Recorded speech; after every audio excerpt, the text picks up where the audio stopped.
when you were uploading the videos of Shane Dawson, like trying to expose him as a predator, and you were framing that old edgy comedy as like genuine statements, do you find that scenario like pretty ironic now that a lot of your old edgy content that you were putting out there for entertainment is being viewed as actual reality?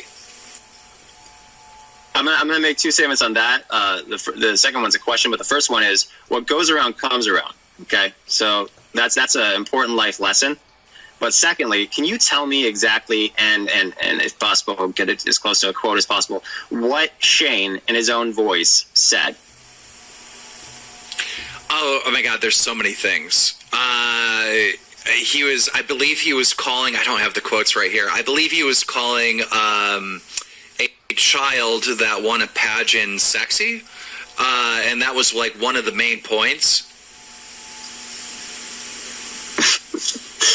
How many times did he call a 7 or 8 or 9-year-old that? I think he was doing it a lot, like quite a lot. But you know, okay, and what did his co-host say to him? Don't say that. You can't say that, if I remember correctly. And she additionally said you could go to prison to him. Right. But right. But does that exclude the possibility of him joking though? I mean, even though all these when his co-host is saying you could go to jail for what you're saying, and he's not backing down, yikes. But I mean, that's pretty brave for him to do on a podcast. It would have to be a joke, right? Like, I see it both ways. I understand the point that you're. Yeah, I mean, I'm not saying you don't have a point, but I'm saying that if somebody believed that was monumentally, and someone believed that the co-host was genuinely offended because they were saying that he could go to jail, if somebody believed that, I would understand where they're coming from too, because that was a really, really up situation. Yes, you don't have me anywhere can't that be being told I could go to jail for what I'm saying and then doubling down on what I'm saying like he did. But can't that be flipped on you? And I'm horrible with names. It's Shyla, right? There's all this footage of you being like just so abusive to this girl, right? And of course, give me an example. You're like throwing stuff at her, yelling at her. She's telling you to turn off the camera. Now you say this is like this is throwing stuff. Yeah, I believe you threw candy corn at her, if I remember correctly. Oh no, not candy corn. Okay, but listen, like I need an actual response from you here, right? So in this scenario, is that real or is that acting? Yeah, we prank people all the time. So you're pranking people, right? So don't you find it ironic that you're saying like this old stuff and this old comedy from Shane is 100% real? Yeah. No, he did a type of comedy that I could not fathom, and I already had bad. I mean, at the time I was talking to him casually, like everything was chill, and then someone released a highly edited video of it, and it just made it made it look so bad, and everyone was running like I think you probably remember when there was like people were hashtagging to cancel him. Like it was like people were losing their mind over that. So it's not like I came up with a idea. Everybody was on board with me, and then he makes a video going, "I'm not a pedophile," and then everyone's like, "Oh yeah, he must not be." But he screamed, "I'm not a pedophile," so that must mean he's innocent. And then everyone just shifted like it was nothing. Except I was still like, dude, you can't just scream, "I'm not a pedo," and that be, oh okay, I guess that's how it is. And everybody shifted, and I was still like, what the? That's not it's still a thing, and. It was amazing how the mob just shifted like that. Well, you got to understand. Then I just became the poster boy for anti-Shane, and it didn't make any sense because they were all anti-Shane 5 seconds ago.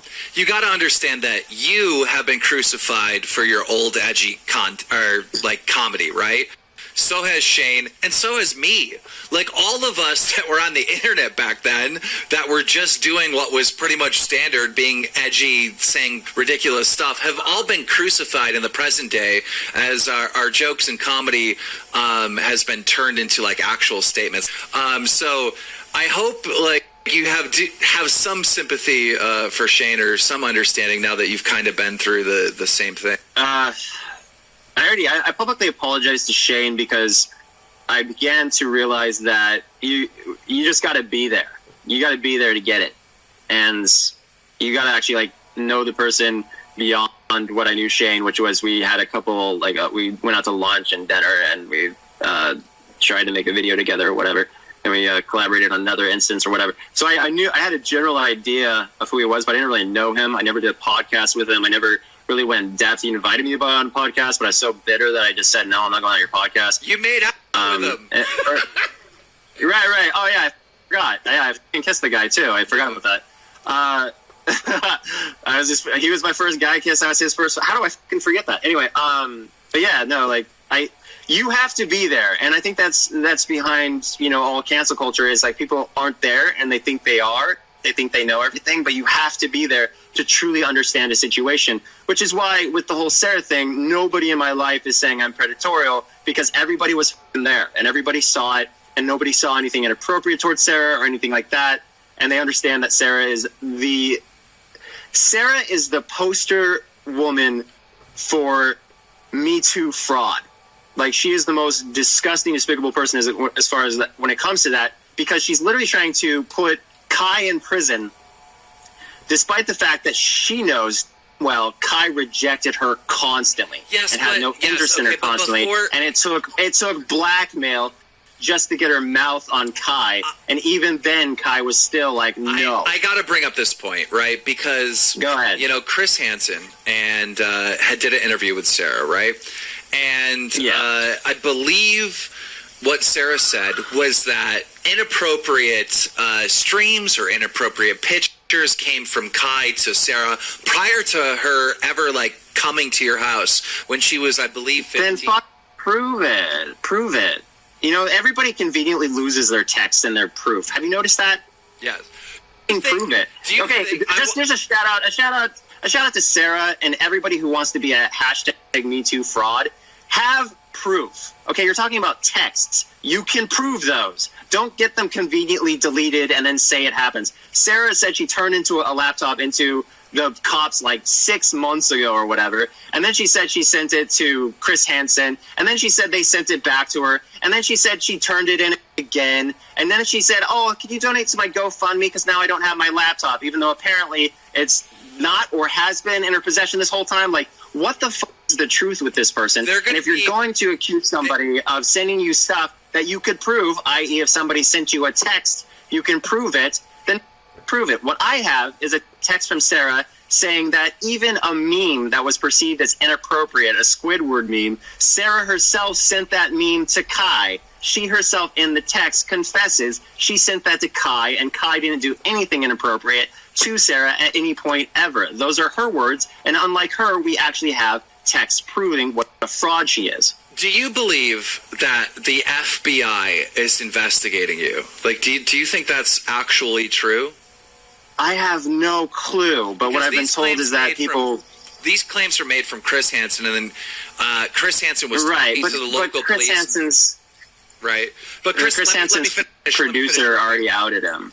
Yeah, of course. There's a lot of problems with Chris Hansen and his investigation. Anyone that's following this story knows that. But Chris Hansen was talking, I believe, to the local police, and the local police said that they were working with the FBI to investigate you. Like, do you think that's true? And if so, like, what could they possibly have on you? Have you broken any laws?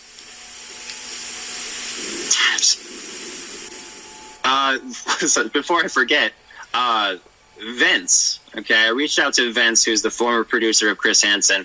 People say that the Hansen page that was taken over by Vince was controlled by Vince, I guess, was fake or a troll or whatever.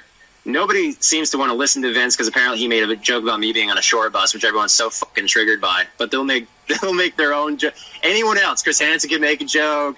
Again, Sarah can make a joke, whatever. Sarah was laughing on Twitter about the idea of my house burning down. She has fucking drinking parties, which she's not even 21 yet, but she's drinking openly, having Sarah, live streams or whatever. Wait, I gotta cut you off real quick. She's dancing and enjoying every single. I know, but I gotta cut you off real quick because Sarah. I gotta cut you off real quick. Sarah wasn't actually like laughing about your house burning down. She was just making like a silly joke, like when she left that place burned down. It wasn't like a serious threat.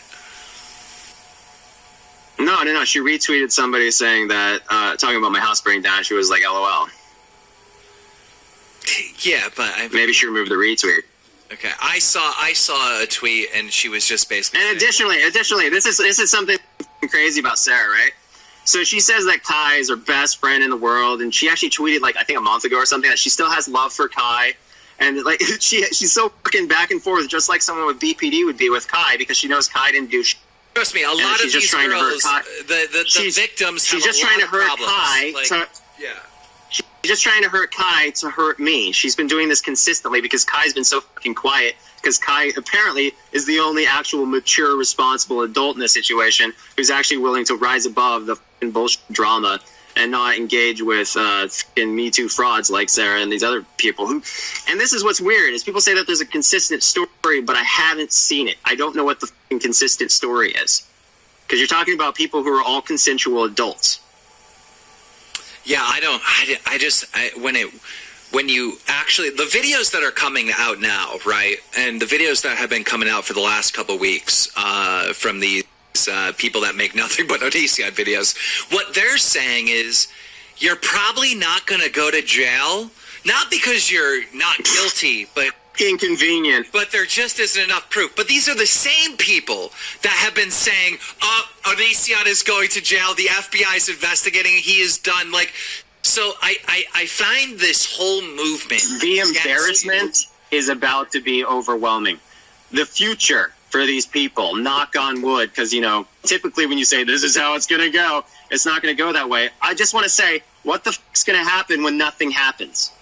And all these people have been crying wolf this whole fucking time. That's true. What happens when nothing happens? Because this is the thing, okay? This person who was investigated, this police officer, or not investigated, but this person who was talked to, this police officer, he goes on Hanson's show, and he says there's been 19 incidents or whatever. You're talking about people prank calling the police and sending them to our house and then being turned away. Right. Like the police show up, they say, hey, is so-and-so murdered? Like, for instance, way back in the day when Sarah was hanging out for like a month or so, the police showed up and they said, we're investigating, or we're here to see if somebody is here because they've been reported as murdered. And Sarah's like, who? And they're like, it says Sarah. They say Sarah was murdered. She's like, I'm Sarah. People constantly prank the police, and the police show up, and then this guy goes on Hanson and says, oh yeah, there have been 19 incidents. There haven't been any incidents except for one horrible tragedy that occurred, which was, you know, a whole different thing with... Is that where a young one fell out the window? Is that what we're referring to? Yeah. Okay. Yeah. Do you want to talk about that or not? Because I have kids and I don't like to talk about my kids. It'd be nice not to. But what I'm saying is that there is one legitimate incident of the police being called, and that was by actually I also called it on Hanson. So I called the police on Hanson. I called the police because somebody was seriously injured, and they pulled through, and that's wonderful that they pulled through. You gotta admit when you made the call on Chris Hansen being outside, I mean, that was funny. Like, you sounded so weird. Oh yeah. It doesn't. Well, what I was shocked by is the chick didn't know who Hansen was. Like, I can't blame the internet for making fun of you in that 911 call. I mean, it just seems so ridiculous. Yeah. I should have said it was Christopher Hansen, so then it would have sounded so. But. No, yeah.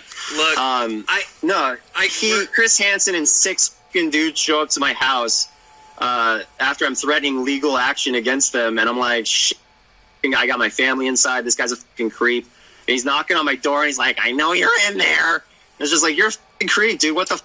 And so I have 3 no trespassing signs. I'm shocked that he ignored them. Right.